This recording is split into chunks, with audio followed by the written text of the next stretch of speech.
Good morning, नमस्कार। आप सभी का ग्रेविटी पॉइंट ऑफिशियल चैनल में स्वागत है। मैं सुरेश धर दुबे मानचित्र द्वारा विश्व के भूगोल की सीरीज के साथ उपस्थित हूं। यह सीरीज विशेष तौर पर टीजीटी, पीजीटी एवं अन्य एग्जामों को ध्यान में रख करके तैयार की गई है। चैनल को सब्सक्राइब, लाइक एवं शेयर करने के लिए आप सभी का धन्यवाद। यदि आपने अभी तक चैनल को सब्सक्राइब नहीं किया तो चैनल को सब्सक्राइब करें, लाइक करें एवं प्रमोट करें, जिससे प्रत्येक वीडियो का नोटिफिकेशन आप लोगों तक समय समय पर उपलब्ध हो सके। प्रत्येक वीडियो का पीडीएफ मटेरियल भी टेलीग्राम चैनल पर उपलब्ध है, आप उसे वहां से डाउनलोड करें, जिसका लिंक नीचे कमेंट बॉक्स में दिया गया है। इस प्लेटफॉर्म के माध्यम से आप लोगों को प्रैक्टिस सीरीज मिल रही है, मानचित्र द्वारा विश्व के भूगोल की सीरीज मिल रही है, और कालक्रम में आप लोगों को इन्वायरमेंट इकोलॉजी की सीरीज और कॉन्सेप्ट ज्योग्राफी की सीरीज भी प्राप्त हो रही है। इसके साथ साथ आप लोगों को कुछ क्विज टाइप के प्रश्न भी उपलब्ध हो रहे हैं। तो आप इन सभी सीरीजों का भरपूर लाभ उठाएं और अपने एग्जाम को बेहतर करने का पूरा प्रयास करें। हम आशा करते हैं कि आप लोग स्वस्थ होंगे, मस्त होंगे और अपनी पढ़ाई में संलग्न होंगे। इसी के साथ आज यूरोपियन महाद्वीप का 7वां एपिसोड प्रारंभ हो रहा है, और यहाँ पर जो ये एपिसोड है इसमें विशेष तौर पर हम लोग आज भौतिक परिदृश्य की चर्चा करेंगे, फिजिकल एस्पेक्ट की। इससे पूर्व जो एपिसोड थे उसमें हम लोगों ने इसके पॉलिटिकल अर्थात राजनीतिक परिदृश्य की चर्चा किए थे। तो आइए समझते हैं इसके भौतिक परिदृश्य को। यहाँ पर अगर भौतिक परिदृश्य में हम समझें तो सबसे पहले यह समझना होगा कि यूरोप में जो विद्यमान प्रमुख खाड़ियाँ हैं ये कौन कौन सी हैं। इसमें सबसे पहली खाड़ी हमको देखने को मिलती है जो है रीगा की खाड़ी। कौन सी है? रीगा की खाड़ी। इसका संबंध किस सागर से है? तो बाल्टिक सागर से। पूछा जाता है डायरेक्ट प्रश्न। तो यहाँ पर है बाल्टिक सागर, और इसी से संबंध रखने वाली एक खाड़ी है जिसका नाम है रीगा की खाड़ी। रीगा की खाड़ी किसको किसको यहाँ पर अलग करती है? तो यहाँ पर आप देखिए, एक तरफ लाटविया है और एक तरफ एस्टोनिया है, और इन्हीं दोनों के मध्य में ये जो खाड़ी है छोटी सी, इसी खाड़ी का नाम क्या है? रीगा की खाड़ी। तो रीगा की खाड़ी का संबंध बाल्टिक से है, और किसको किसको अलग करती है? एस्टोनिया को लाटविया से अलग करती है। इसी प्रकार अगर हम बात करें फिनलैंड की खाड़ी, तो फिनलैंड की खाड़ी यह भी बाल्टिक सागर से ही संबंध रखती है, क्योंकि यहाँ पर है ये है फिनलैंड की खाड़ी। यह किसको किसको अलग करती है? तो यह फिनलैंड को अलग करती है। किसको? एस्टोनिया से। एक तरफ एस्टोनिया है, एक तरफ फिनलैंड है, और इन्हीं दोनों के मध्य में जो खाड़ी है इस खाड़ी का नाम है फिनलैंड की खाड़ी। इसके बाद अगर हम देखें तो बोथनिया की खाड़ी है। अगर हम बोथनिया की खाड़ी की बात करें तो बोथनिया की खाड़ी यहाँ पर ये देखिए है बोथनिया की खाड़ी, अर्थात इसका से भी संबंध कहीं ना कहीं बाल्टिक सागर से ही है। और इसके एक तरफ आप देखेंगे तो स्वीडन विद्यमान है और एक तरफ कौन है? फिनलैंड है। इसी प्रकार अगर हम बात करें इंग्लिश चैनल की, इंग्लिश चैनल का जो संबंध है यह किससे है? यहाँ पर आप देखेंगे ये है इंग्लिश चैनल। इंग्लिश चैनल का संबंध किससे है? तो यहाँ पर आपको स्पष्ट होना चाहिए, ब्रिटेन एवं फ्रांस को अलग करता है कौन? यह इंग्लिश चैनल, क्योंकि इसकी एक तरफ यहाँ पर है ब्रिटेन और एक तरफ है फ्रांस। तो ब्रिटेन और फ्रांस को अलग करने का कार्य कौन करता है? यह इंग्लिश चैनल करता है। अर्थात इसके एक तरफ आप देखेंगे तो नॉर्थ सी है और एक तरफ देखेंगे तो अटलांटिक महासागर है। इसी प्रकार अगर हम बात करें बिस्के की खाड़ी, बिस्के की खाड़ी यहाँ पर विद्यमान है, अर्थात यह भी अटलांटिक महासागर से संबंध रखती है। तो यहाँ पर आप बिस्के की खाड़ी यह किसको किसको अलग करती है? तो फ्रांस एवं स्पेन को एक दूसरे से अलग करती है, क्योंकि यहाँ पर देखिए फ्रांस है, यहाँ पर स्पेन है। इन दोनों को अलग करने का कार्य कौन करती है? बिस्के की खाड़ी।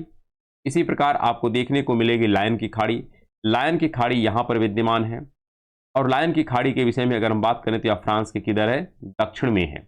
और किस महासागर या सागर से संबंध रखती है? तो यहाँ पर जो सागर विद्यमान है इसका नाम है भूमध्य सागर। तो ये चर्चाएं थी, और भी कुछ यहाँ पर खाड़ियां हैं उसका भी जिक्र यहाँ पर किया गया है। जैसे यहाँ पर अब देखते हैं कुछ प्रमुख सागर हैं। अब सागर कौन कौन से हैं? इसमें सबसे पहला सागर तो हमको यही मिलता है जो भूमध्य सागर है, ये नीचे की तरफ मिलता है भूमध्य सागर। तो भूमध्य सागर जो है यह यूरोप को अफ्रीका से अलग करता है, क्योंकि इसी भूमध्य सागर की एक तरफ यूरोप है तो नीचे की तरफ कौन है? अफ्रीका है। साथ में अगर हम बात करें, यहाँ पर जिब्राल्टर जल संधि से अटलांटिक महासागर से जोड़ता है, क्योंकि यहाँ पर जो जल संधि है इस जल संधि का नाम है जिब्राल्टर जल संधि। तो जिब्राल्टर जल संधि के माध्यम से यह भूमध्य सागर अटलांटिक महासागर से जुड़ता है। साथ में अगर बात करें कि इस भूमध्य सागर में कौन कौन सी नदियां हैं जो आकर के मिलती हैं, इसकी भी चर्चाएं हमको स्पष्ट होनी चाहिए। तो एक नदी तो है इटली की जिसका नाम है टाइबर नदी, यह भूमध्य सागर में आकर के मिलती है। रोन नदी है जो फ्रांस की है, तो रोन नदी इधर से आती है जो लायन की खाड़ी में गिरती है, अर्थात कह सकते हैं भूमध्य सागर में गिरती है। इसी प्रकार एक और नदी है जिसका नाम है एब्रो, तो एब्रो देखो यहाँ से आती है और यह भी कहाँ गिरती है, तो इसी भूमध्य सागर में अपने जल का विसर्जन करती है। यह भूमध्य सागर के विषय में कुछ थोड़ी सी चर्चाएं थी। फिर यहाँ पर अगर हम बात करें कि श्वेत सागर यहाँ पर देखिए मिलता है, यह यूरोपियन महाद्वीप के उत्तरी सेक्शन में मिलता है और यह जो आपको प्रायद्वीप जैसी संरचना नजर आ रही है, इस प्रायद्वीप का नाम है कोला प्रायद्वीप। इसकी भी चर्चा हम लोग आगे करेंगे इसी एपिसोड में। यहाँ पर अगर हम व्हाइट सागर की बात करें, जो श्वेत सागर है, तो यह उत्तरी रूस आर्कटिक महासागर का पार्ट है, अर्थात रूस के उत्तरी सेक्शन में विद्यमान है और यह आर्कटिक महासागर का पार्ट है। यहाँ पर कुछ नदियाँ हैं जो अपने जल का विसर्जन करती हैं। इसमें सबसे पहली नदी हमको मिलती है जिसका नाम है मेजन नदी। क्या नाम है? मेजन नदी मिलती है। और कौन मिलती है? मेजन के साथ साथ उत्तरी दिविना नदी मिलती है, तो उत्तरी दिविना नदी भी यहाँ पर मिलती है, नॉर्थ दिविना। फिर यहाँ पर मिलती है ओनेगा। कौन सी मिलती है? ओनेगा। तो यहाँ पर ओनेगा है, नॉर्थ दिविना है और मेजना, ये सब नदियाँ हैं जो क्या करती हैं, अपने जल का विसर्जन करती हैं। किस सागर में? इसी व्हाइट सागर में। चलिए आगे हम बढ़ते हैं। यहाँ पर अगर आगे हम चर्चा करें तो आगे हमको मिलता है बाल्टिक सागर। ये है बाल्टिक सागर। अब बाल्टिक सागर के विषय में, यह अटलांटिक महासागर का पार्ट है क्योंकि यह अटलांटिक महासागर है। तो यहाँ पर ये सब सेक्शन जो हैं, ये सब अटलांटिक महासागर के पार्ट में आते हैं। ये सब सेक्शन किसमें? अटलांटिक महासागर के ही सेक्शन में विद्यमान है। तो यहाँ पर अगर हम बात करें, यहाँ पर कुछ नदियाँ हैं जो बाल्टिक सागर में अपने जल का विसर्जन करती हैं। ये कौन कौन सी नदियाँ हैं, अगर इसके विषय में हम चर्चा करें तो यहाँ पर पोलैंड की एक नदी है जिसका नाम विस्तुला नदी है और एक नदी यहाँ पर ओडर नदी है। ओडर और विस्तुला ये दो नदियाँ हैं जो बाल्टिक सागर में अपने जल का विसर्जन करती हैं। साथ में अगर हम बात करें अगले सागर की, तो अगला सागर हमको मिलता है उत्तरी सागर, नॉर्थ सी। यहाँ पर ये है नॉर्थ सी। अब नॉर्थ सी के विषय में बात करें तो यह भी यूनाइटेड मतलब अटलांटिक महासागर का ही पार्ट है। साथ में यूनाइटेड किंगडम के पूर्व में है क्योंकि यह यूनाइटेड किंगडम है, इसके पूर्व में है और यह अटलांटिक महासागर के पार्ट में विद्यमान है।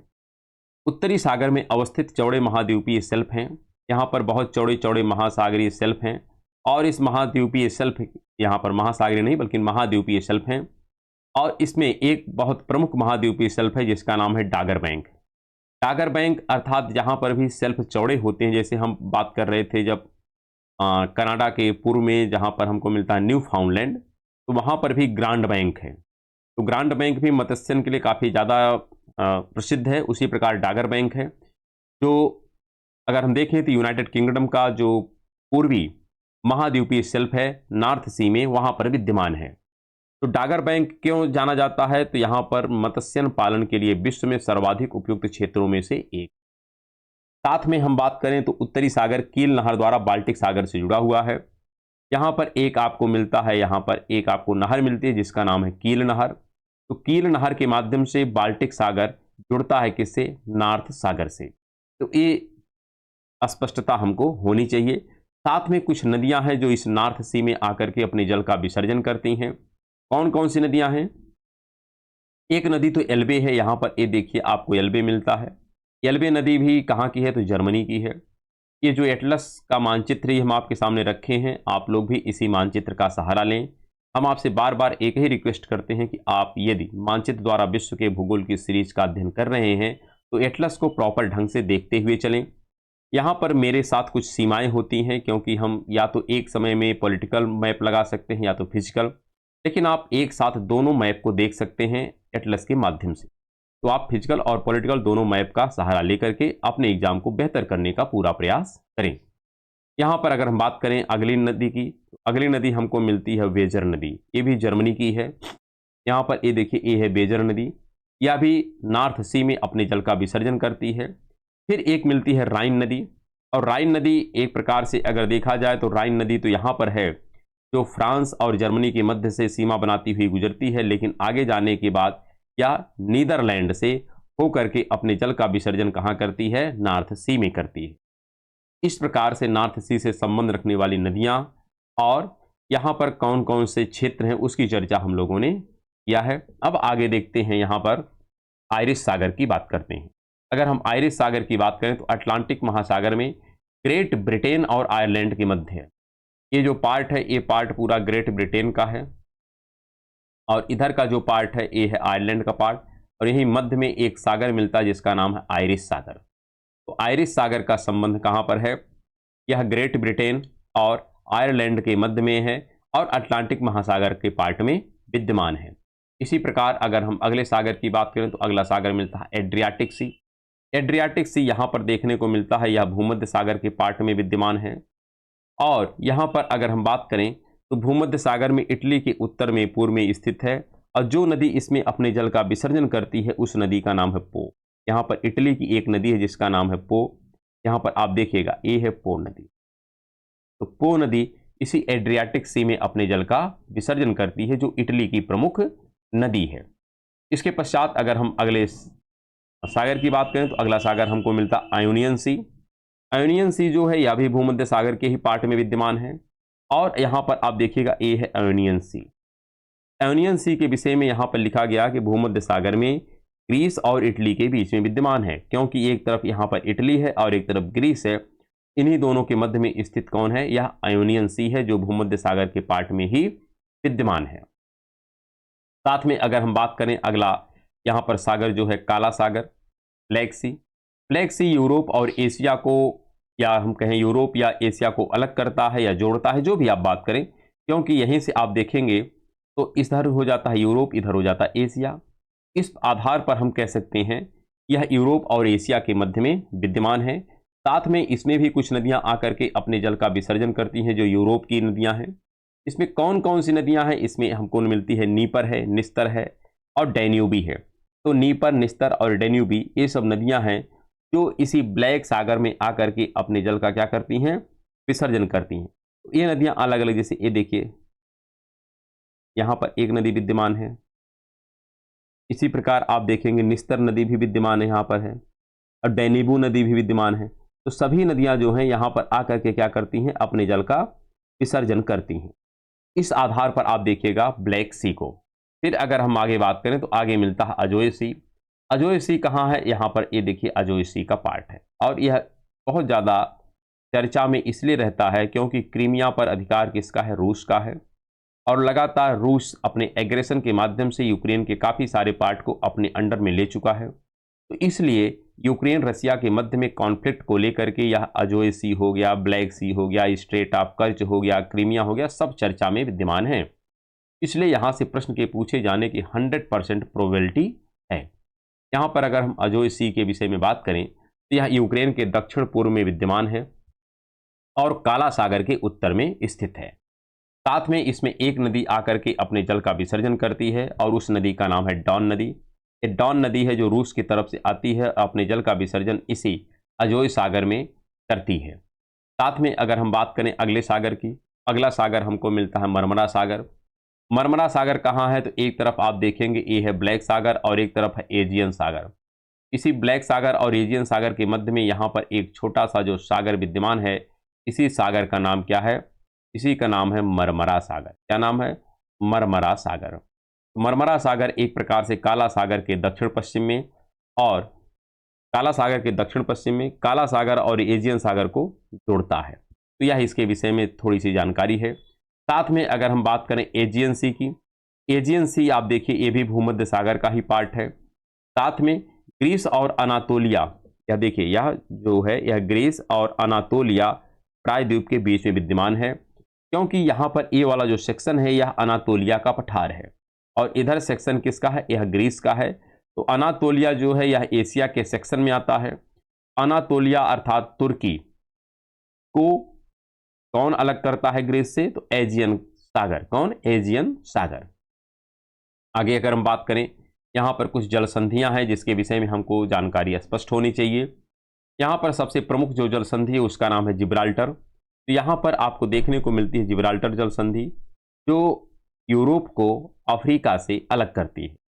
लेकिन किसको किसको जोड़ती है? तो भूमध्य सागर को अटलांटिक महासागर से जोड़ने का काम करती है यह जिब्राल्टर जल संधि। इसको हम क्या कहते हैं? इसको भूमध्य सागर की कुंजी के नाम से जानते हैं। यूरोप और अफ्रीका को अलग करता है, भूमध्य सागर और अटलांटिक महासागर को जोड़ता है। इसी प्रकार अगला जो जल संधि है इसका नाम है बोनिफेसियो। ये जो बोनिफेसियो जल संधि है यह सार्डिनिया जो इटली का पार्ट है और कोर्सिका द्वीप जो फ्रांस का पार्ट है, दोनों को अलग करता है।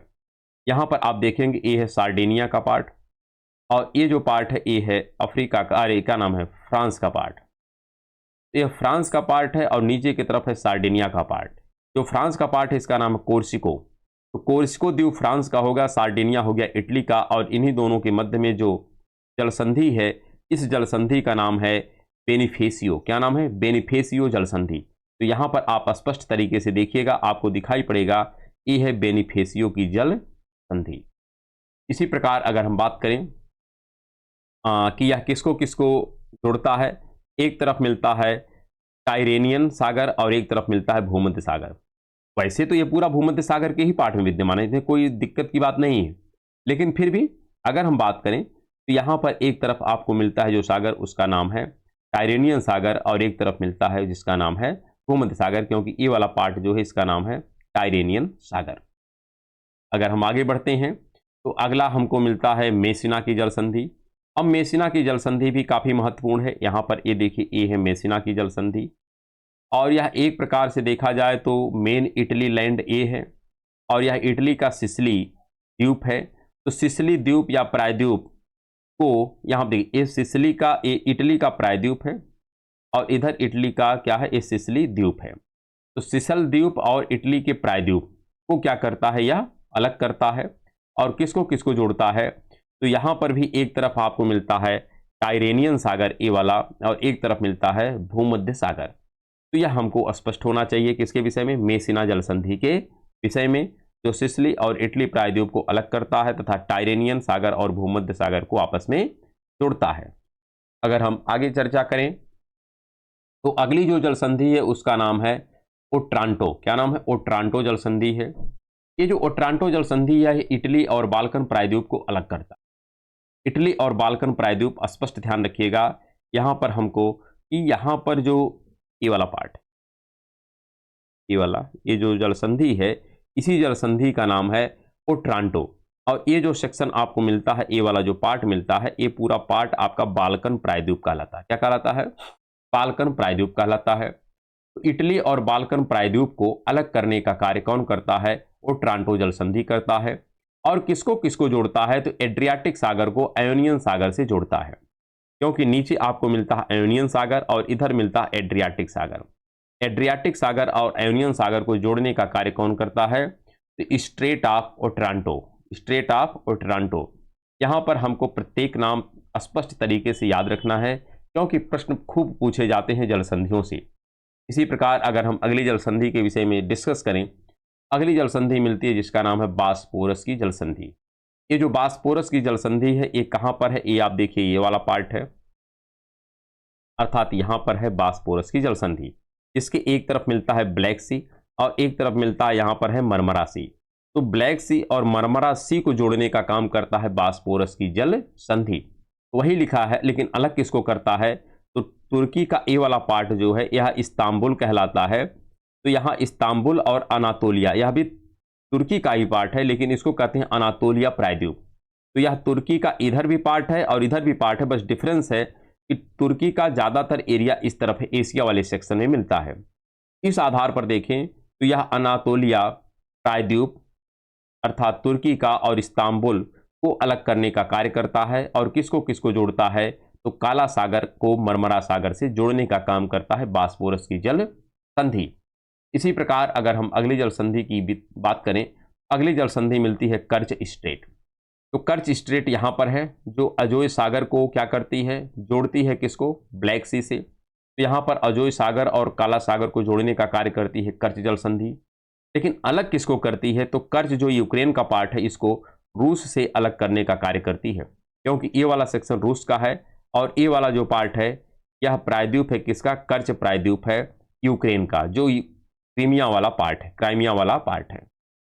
फिर यहाँ पर अगर हम बात करें अगली जल संधि जिसका नाम है डार्डेनल्स।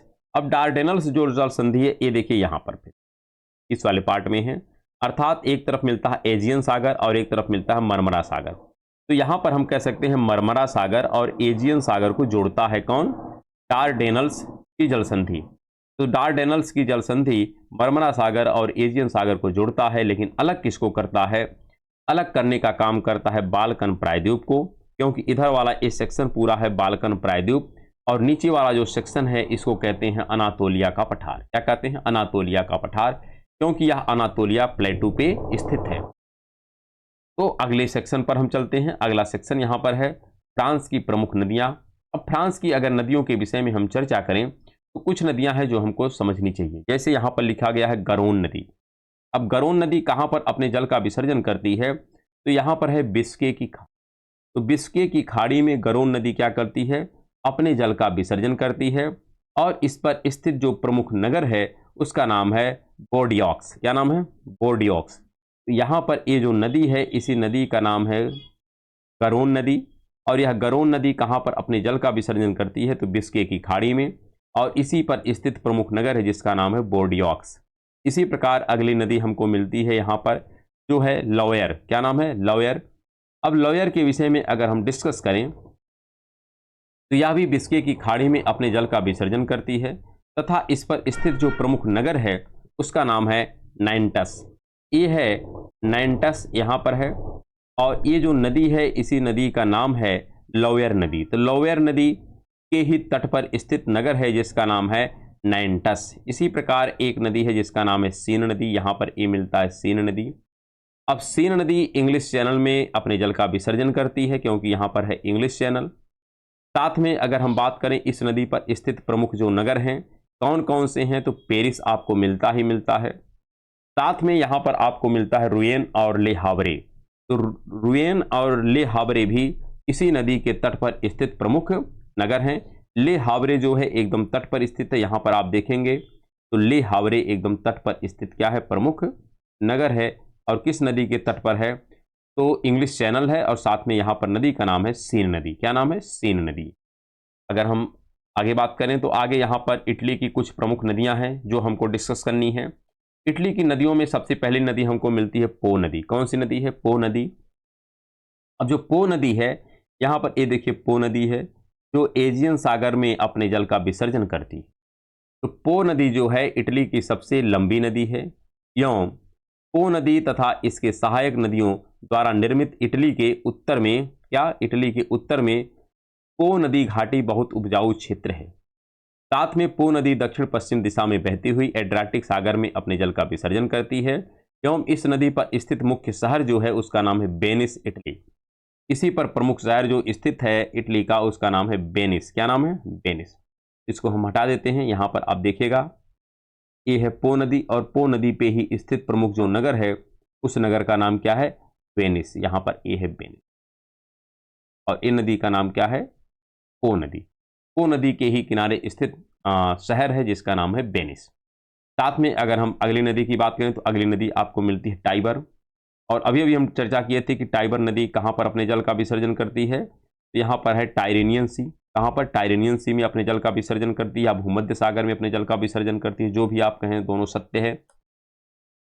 तो टाइबर नदी जो है भूमध्य सागर में अपने जल का विसर्जन करती है, वैसे टाइरेनियन सी है यहाँ पर विद्यमान। तो दोनों पार्ट सही है। एवं इस नदी पर अवस्थित जो मुख्य शहर है वह रोम, इटली है। अर्थात जो रोम है इटली का कैपिटल, इटली का कैपिटल इसी नदी के तट पर स्थित है। तो आपको ये रोम मिलता है जो टाइबर नदी के तट पर ही स्थित है। और इसी रोम के अंदर एक और देश है जिसका नाम है वेटिकन सिटी। क्या नाम है? Vatican city.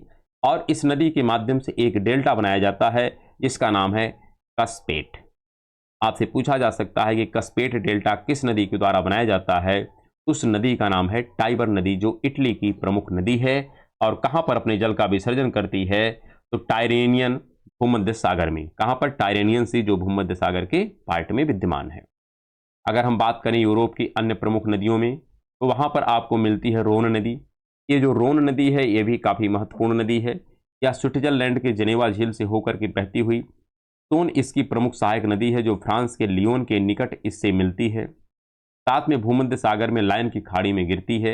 एवं इस नदी पर अवस्थित मुख्य शहर जो है वो है लियोन। तो यहाँ पर आपको जब देखने को मिलता है ये वाली जो नदी है इस नदी का ही नाम क्या है? जो लायन की खाड़ी में अपने जल का विसर्जन करती है और जिसके तट पर स्थित नगर लियोन है। क्या नाम है? लियोन है।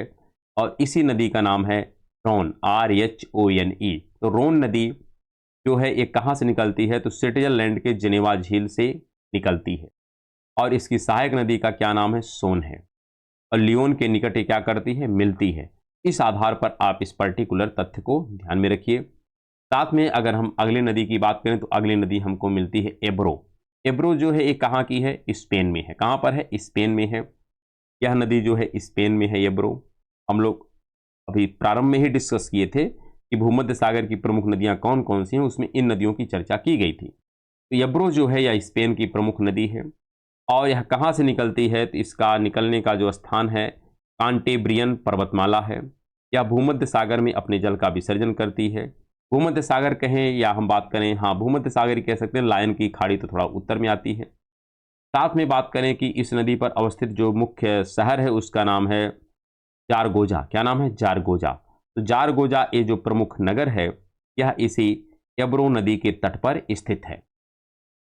अगर हम अगली नदी के विषय में बात करें, अगली नदी हमको मिलती है कौदलाक्विर।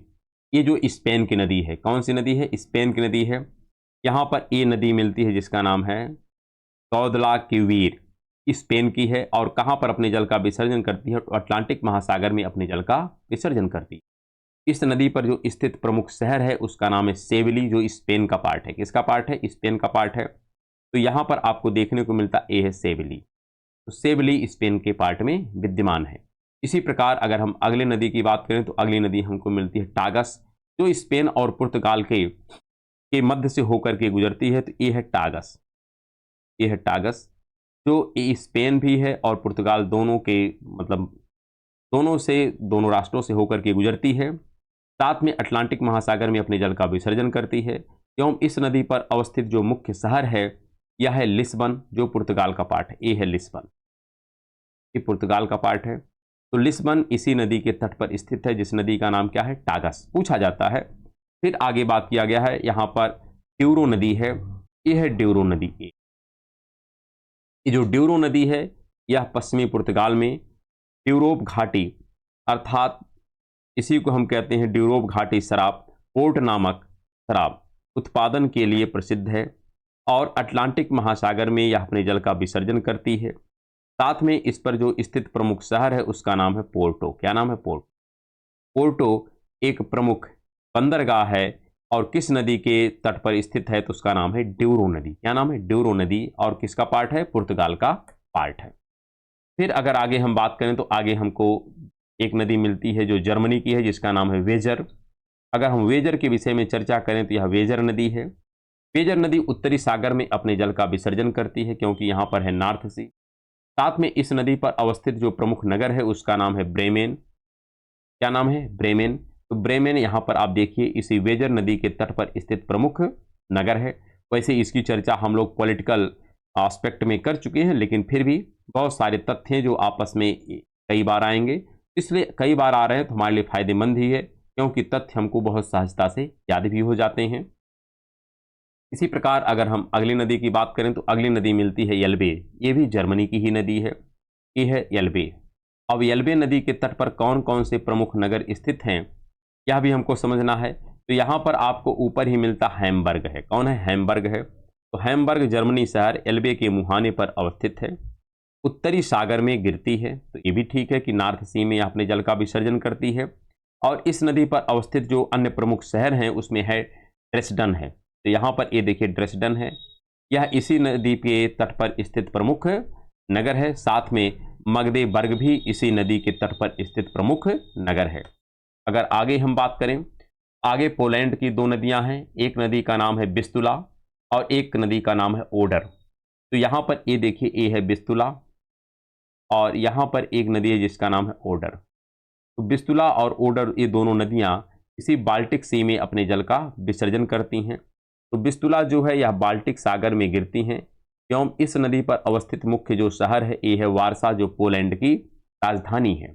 तो वारसा जो पोलैंड की राजधानी है यह इसी बिस्तुला नदी के तट पर स्थित है। साथ में अगर हम ओडर की बात करें तो यह जर्मनी और पोलैंड की सीमा रेखा के साथ बहती है क्योंकि इधर जर्मनी है इधर पोलैंड है। दोनों की सीमा रेखा से गुजरने वाली नदी का नाम है ओडर नदी और बाल्टिक सागर में अपने जल का विसर्जन करती है। एवं इस नदी के तट पर स्थित जो प्रमुख शहर है उसका नाम है स्टेटिन। क्या नाम है? स्टेटिन। ये तथ्य हमको ध्यान रखना है क्योंकि यहाँ से प्रश्न किसी ना किसी रूप में हमसे अवश्य पूछे जाते हैं। इसी के साथ आज का एपिसोड हम समाप्त करते हैं और हम लोग कल मिलेंगे एक नए एपिसोड में। तब तक के लिए नमस्कार, धन्यवाद।